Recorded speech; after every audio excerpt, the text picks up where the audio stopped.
शुरू करता हूँ अल्लाह ताला के बाबरकत नाम से, जो बड़ा मेहरबान नहायत रहम करने वाला है। अस्सलामुअलैकुम फ्रेंड्स, कैसे हैं आप सब। उम्मीद करता हूँ सब खैर व आफियत से होंगे।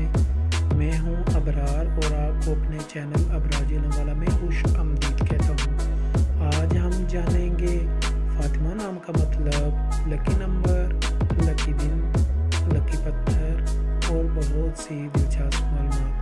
तो बगैर वक्त ज़ाया किए चलते हैं वीडियो की तरफ जाने से पहले आप सबसे गुजारिश है कि अगर आपने अभी तक हमारे चैनल को सब्सक्राइब नहीं किया तो सब्सक्राइब कर दें और साथ में दिए गए बेल आइकन के बटन को भी दबा दें ताकि हमारी नई आने वाली वीडियो का नोटिफिकेशन सबसे पहले आपको मिल सके। तो चलते हैं वीडियो की तरफ।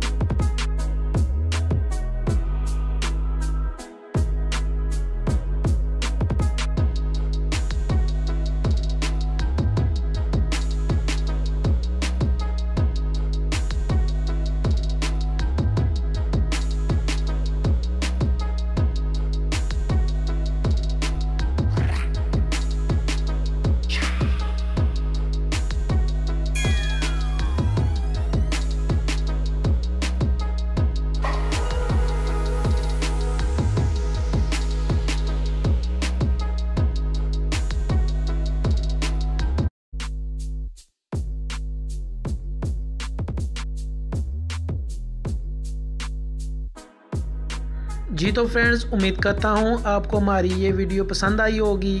अगर आप अपने नाम के बारे में दिलचस्प मालूमात हासिल करना चाहते हैं तो कमेंट्स बॉक्स में अपना नाम कमेंट कर दें। चैनल को सब्सक्राइब करना ना भूलिएगा, क्योंकि आपके लाइक और सब्सक्राइब करने से हमें बहुत हौसला अफजाई होती है। तो फ्रेंड्स, आपसे इजाज़त चाहता हूँ, मिलते हैं किसी अगली वीडियो में। तब तक के लिए अल्लाह हाफिज़। पाकिस्तान जिंदाबाद।